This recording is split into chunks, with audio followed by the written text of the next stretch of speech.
أعوذ بالله السميع العليم من الشيطان الرجيم. بسم الله الرحمن الرحيم. أهلا ومرحبا بكم في خيرات وعطايا شهر رجب الأصب.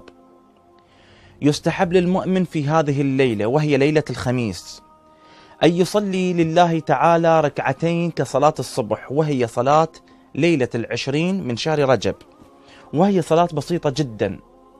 يقرأ في كل ركعة فاتحة الكتاب مرة واحدة، وسورة إنا أنزلناه في ليلة القدر 5 مرات.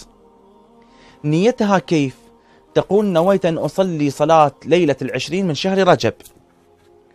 وقت هذه الصلاة يبتدئ بعد صلاة العشاء وينتهي ما قبل الفجر. ثواب هذه الصلاة أيها الأحبة ثوابها عظيم جدا.